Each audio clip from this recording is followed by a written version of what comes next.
Selamat teacher Farina.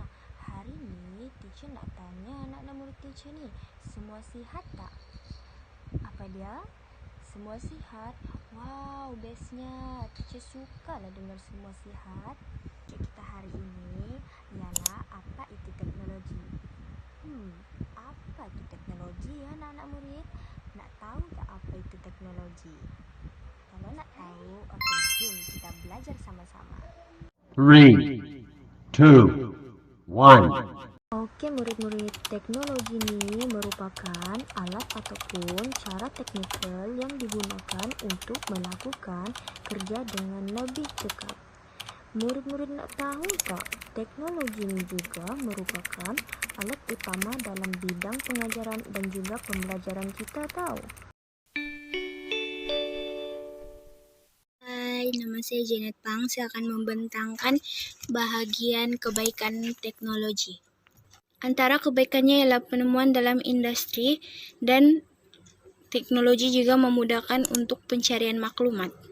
Penemuan dalam industri bermaksud membolehkan orang ramai mencari cara yang lebih berkesan untuk melakukan sesuatu proses. Selain itu, ianya juga memudahkan pencarian maklumat. Hal ini kerana seseorang individu boleh mengakses maklumat yang relevan pada bila-bila masa dan di mana-mana saja. Kebaikan teknologi maklumat dan komunikasi yang terakhir adalah memudahkan sesi pengajaran dan pembelajaran dijalankan terutamanya ketika wabak COVID-19 sedang berleluasa. Hal ini demikian kerana terdapat banyak sekolah-sekolah yang terpaksa ditutup menyebabkan pembelajaran secara online terpaksa dijalankan. Oleh itu, kelas secara atas talian boleh dijalankan pada bila-bila masa sahaja dengan adanya kemudahan teknologi maklumat dan komunikasi ini. Sebagai contoh, melalui aplikasi Google Meet, Zoom Meeting, ataupun penghantaran video pengajaran yang menarik dan kreatif secara online.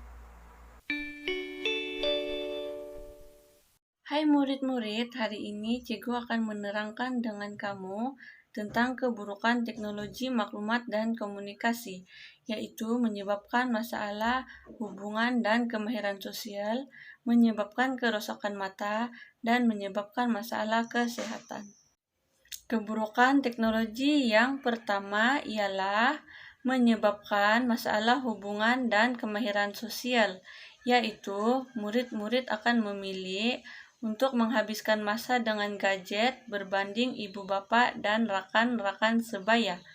Apabila murid-murid tidak aktif bergaul, masalah sosial akan timbul menyebabkan murid-murid suka menyendiri, kurang berkomunikasi, dan berinteraksi dengan orang di sekeliling. Selain itu, keburukan teknologi ialah menyebabkan kerosakan mata, yaitu apabila murid-murid menggunakan gadget melebihi 2 jam, mata akan rosak disebabkan oleh pancaran blue light dari skrin yang terdedah daripada gadget. Keburukan seterusnya apabila menggunakan teknologi tanpa kawalan ialah masalah kesehatan akan terjejas. Kanak-kanak tahu penggunaan gadget yang berlebihan akan menyebabkan kesehatan kanak-kanak terjejas, apalagi kanak-kanak yang belum meningkat dewasa. Sekarang cikgu akan menjelaskan apakah masalah kesehatan yang akan dihadapi oleh kanak-kanak sekiranya menggunakan gadget tanpa kawalan. Antara contoh masalah kesehatan yang akan dihadapi oleh kanak-kanak ialah sakit kepala, kerosakan mata, kekurangan tidur, kemurungan, dan pemakanan yang tidak teratur, serta akan menyebabkan kanak-kanak mudah terganggu emosi. Hai murid-murid, hari ini teacher akan perkenalkan kamu dengan jenis-jenis teknologi, yaitu telepon bimbit, komputer, dan internet. Hari ini cikgu akan perkenalkan kamu dengan fungsi-fungsi setiap jenis-jenis teknologi ini.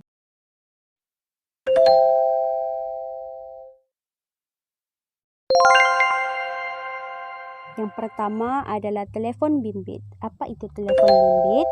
Telepon bimbit merupakan peranti elektronik yang mudah alih. Maksud mudah alih itu kita senang bawa kemana saja kita berada. Apa fungsi telepon bimbit? Kita senang menangkap gambar, kita senang bervideo call, Google Meet dengan guru dan rakan-rakan untuk sesi pengajaran dan pembelajaran.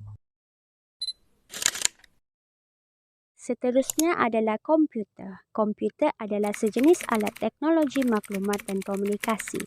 Komputer adalah mesin atau peranti elektronik. Apa pula fungsi-fungsi komputer? Komputer ni senang kita gunakan untuk menerima data, mengumpul data dan menghantar data. Lalu, cikgu juga menggunakan komputer untuk memaparkan gambar visual kepada kamu untuk sesi pengajaran dan pembelajaran kita. Hai, nama saya Ismahani Rina Azman dan saya akan menerangkan berkaitan jenis teknologi maklumat dan komunikasi yang seterusnya, yaitu internet.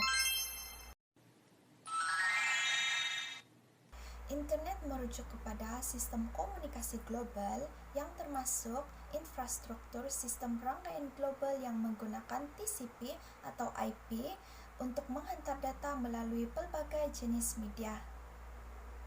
Apa pula fungsi internet? Fungsi internet kepada manusia adalah menjadi kaedah komunikasi yang paling efektif di seluruh negara. Bukan itu sahaja, internet juga memudahkan pencarian maklumat dengan lebih cepat.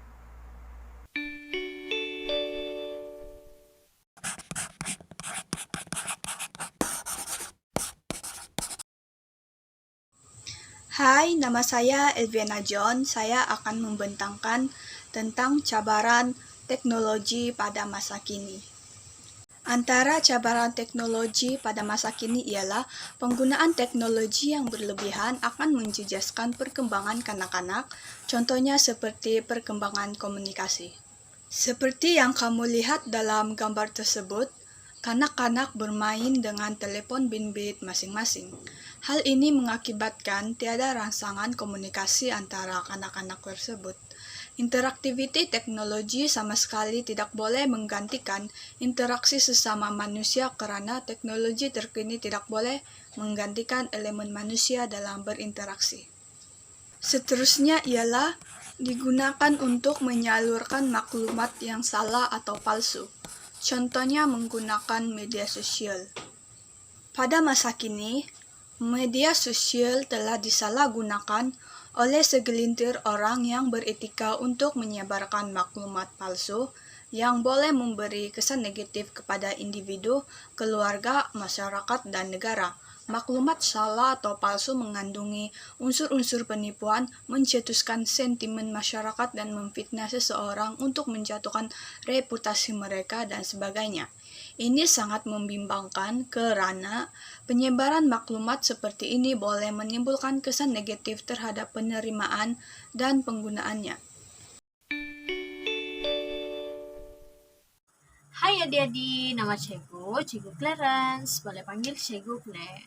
Oke, di sini Cikgu akan menerangkan kesimpulan yang telah kamu pelajari mengenai jenis teknologi yang telah kamu pelajari dengan cikgu-cikgu lain.